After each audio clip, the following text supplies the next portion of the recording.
नमस्कार माझ्या गोडताईंनो, कशा आहात सगळ्या? मी सरिता आणि खूप मनापासून स्वागत आहे तुम्हा सगळ्यांचं पुन्हा एकदा आपल्या एका नवीन व्हिडिओमध्ये आणि स्टिचू सरितावरती. आज आपण पाहणार आहोत की अचानक जर तुमची ऑर्डर चालू असताना अचानक एखादी अर्जंट ऑर्डर आली आणि ती तुम्हाला करावीच लागली किंवा क्लायंटची ऑर्डर घ्यावीच लागली, त्यावेळेला तुम्हाला काय करायचं आहे, कसं नियोजन करायचं आहे आणि ब्लाऊज शिवताना ब्लाऊज कटिंगच्या वेळेला कोणकोणत्या गोष्टी लक्षात ठेवायच्या आहेत, म्हणजे आपल्याला कमी वेळामध्ये सुद्धा आपलं काम फास्ट होऊ शकतं, आपलं स्टिचिंग स्किल आहे ते इन्क्रीज होऊ शकतं. अशा वेळेला तुम्हाला काय काय गोष्टी लक्षात ठेवायच्या आहेत. तर सगळ्यात अगोदर तुम्ही जे आता समजा मी कटिंग करायला काउंटरला उभी आहे आणि त्यावेळेला जर क्लायंट माझ्याकडे ऑर्डर घेऊन आलं, बऱ्याचदा असंच होतं की माझ्या हातातली कामं चालू असतात आणि काउंटरला अर्जंट ऑर्डर खूप वेळा येतात. आज सुद्धा असंच झालं. मी कटिंग करत होते आणि अर्जंटची ऑर्डर आली दुपारी. त्यानंतर माझी एक कारागीर तर गेली होती दुपारी काम उरकून, तिला बाहेर जायचं होतं, दुसरी आजारी होती. त्यामुळे आता अर्जंट ऑर्डर तर आलेली आहे. ते खूप वर्षांनी आले होते माझ्या जवळजवळ 1-1.5 वर्षांनी ते क्लायंट आले होते. बहुतेक त्यांनी शिफ्ट केलं होतं, त्यामुळे त्यांनी इकडे तळेगावला आल्यानंतर पुन्हा ते माझ्याकडेच आले होते आणि त्यांना 10 तारखेला लग्न होतं. त्यांना 9 तारखेला ब्लाऊज द्यायचे आहेत. आज आहे 8 तारीख. 8 तारखेला दुपारी त्यांनी आले होते साड्या घेऊन आणि या सगळ्या धावपळीमध्ये माझ्या ऑलरेडी घेतलेल्या अगोदरच्या ऑर्डर असताना सुद्धा मला ह्या ऑर्डर नाही म्हटलं तरी सुद्धा घ्यावा लागला. कारण कधी कधी आपला नाही चालत नाही, त्यावेळेला क्लायंट इतकं इन्सिस्ट करतं, इतकी रिक्वेस्ट करतं की घ्यावंच लागतं, पर्याय नसतो. अशा वेळेला काय करायचं? तर आता म्हटलं चला मग घेतली ऑर्डर, पण हातातलं काम कटिंग करून ड्रेस वगैरे शिवून तयार झाला होता. मी ॲक्च्युली युनिफॉर्म शिवत होते. माझ्या पाठीमागे जो युनिफॉर्म आहे तो शिवत होते. ही एक बँकवाली मॅडम आहेत आपल्या, त्यांचे हे दरवर्षीचे युनिफॉर्म असतात. 2 युनिफॉर्म असतात, साडीमधून शिवायचे असतात आणि हेच मी कटिंग करून शिवत होते. आणि 2 साड्यांमध्ये 2 टॉप त्या मला ॲडजस्ट करायचे होते. सलवारचा कपडा त्यांनी वेगळा आणला होता.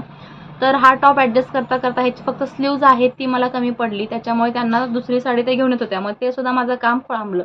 अशा वेळेला हे मी साईडला ठेवून दिलं. मग जेवढं झालं होतं तितकंच कंप्लीट केलं आणि पुढचं काम आहे त्यांनी साडी मला आणून दिली, त्यावेळेला मी कंप्लीट केलं. त्यातले फक्त स्लीव्जसाठी मला कपडा हवा होता, 3/4 स्लीव्जसाठी, तेवढा मी घेतला आणि पुन्हा त्याला लगेच लागले होते त्यांना साडी देऊन दिली. आता मग जे ब्लाऊज आले होते ते लागलीच मी कटिंगला घेतलं. एका कारागीरला कॉल केला, म्हटलं जर तुला बरं वाटत असेल आज तर ये म्हणून थोड्या वेळासाठी. ती सुद्धा म्हटली येते ताई. आता असं नाही की ब्लाऊज कटिंग केलं मी की त्यावेळेला मला ते जोडता येत नाही. मला अवघे फक्त 8 ते 10 मिनिट लागतात ब्लाऊज जोडण्यासाठी. पण त्यावेळामध्ये काउंटरला जर दुसरे क्लायंट आले तर मग माझं तेही काम राहून जातं आणि हेही काम राहून जातं. म्हणून कोणीतरी जोडीला असेल तर मला बरं पडतं, नेहमीच मला सपोर्ट राहतो. त्यामुळे मला हेल्प करणारे माझे कारागीर खूप छान आहे, ते लागतातच मला. तिने सुद्धा मग मला म्हटली बरं आहे, मला दीदी बरं वाटतंय तर मी येते. ती आली, त्यानंतर तिला ब्लाऊज कटिंग करायला देता पुन्हा या साडीवाल्या क्लायंट आल्या, त्यांनी मला बराच वेळ घेतला. मग कसे तर ब्लाऊज कटिंग करून दिले ते तुम्हाला दाखवणारच आहे मी. आणि त्यानंतर तिने जोडून घेतले. तिने जोडून घेता घेता मी जो ड्रेस होता तो इनकम्प्लीट तो मी कंप्लीट केला. तो हाच ड्रेस आहे मी जो कंप्लीट केलेला आहे तो. आणि पुढचं मी ब्लाऊज तिनं जोडून घेतलेलं शिवायला घेतलं. तोपर्यंत 3 क्लायंट आले, त्याच्यामुळे ऑल्ट्रेशनचे त्याच्यामध्ये 2 क्लायंट होते. ब्लाऊजवाले होते काही क्लायंट, कारण त्यांनी आपल्याकडचं ब्लाऊज शिवून नेलं होतं 6 महिन्यापूर्वी आणि त्यांनी ते तब्येत झाल्यामुळे उसवलं होतं. आता पुन्हा त्यांची तब्येत कमी झाल्यामुळे पुन्हा त्यांना टिपा मारायच्या होत्या. एका वेळेला एकामागे एक क्लायंट येत गेले. दुसरे ब्लाऊज टाकायला आले होते, तिसरे साड्या न्यायला आले होते. असे 3-4 क्लायंटमध्ये झाले. माझा नाही म्हटलं तर अर्धा ते पाऊण तास गेला. त्यानंतर माझ्याकडे गाऊन शॉपिंग करण्यासाठी एक जण क्लायंट आल्या. त्यांना सुद्धा ते गाऊन आवडले. गाऊन दिल्यानंतर पुन्हा त्यांना लागली हाती ऑल्ट्रेशन करायचं होतं.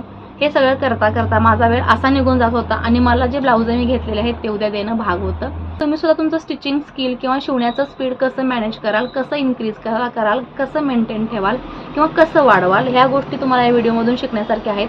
सो व्हिडिओ कंटिन्यू पहा, स्किप न करता पहा, म्हणजे तुमच्या सगळ्या गोष्टी लक्षात येतात. आणि हो, अशा छान छान व्हिडिओ पाहण्यासाठी सगळ्यात अगोदर आपल्या चॅनलला सबस्क्राईब करा बरं, म्हणजे लक्षात येतं.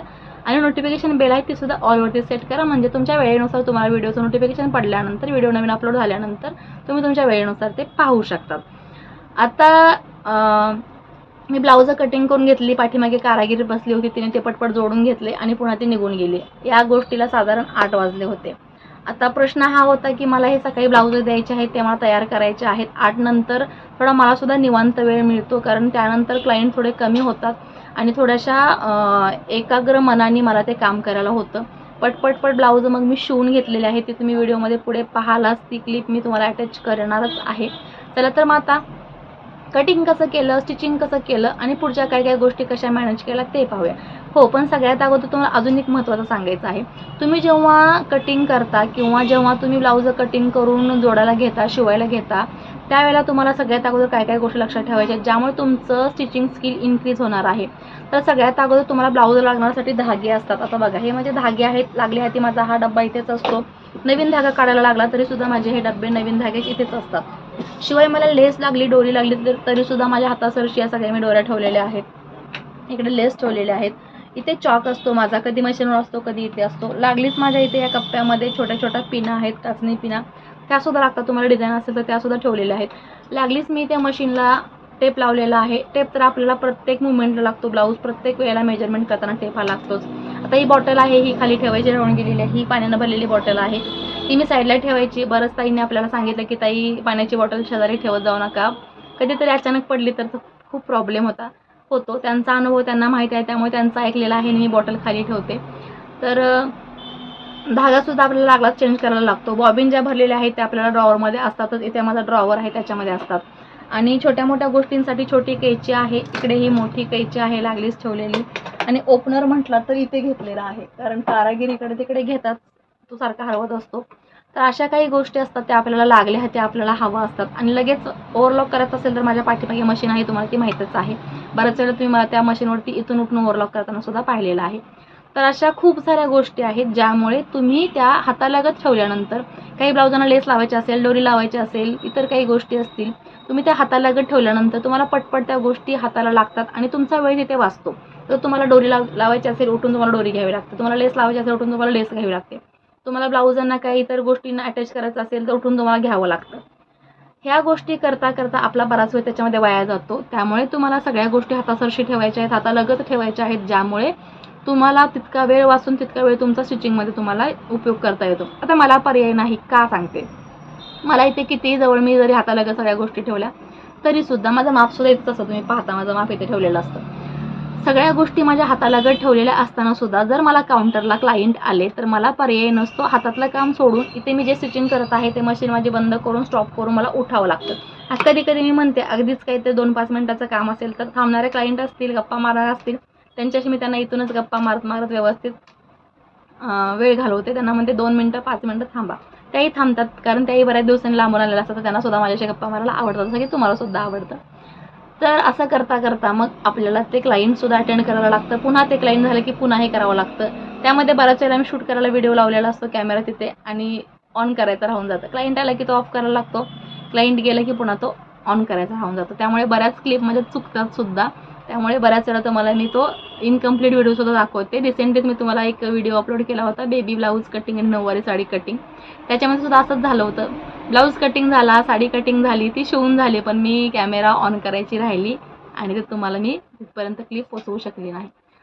अशा गोष्टी धावपळीमध्ये होत राहतात. आजचा तुम्हाला व्हिडिओ कसा वाटला हे कमेंटमध्ये सांगायला विसरू नका. व्हिडिओ आवडला असेल तर एक लाईक नक्कीच करा.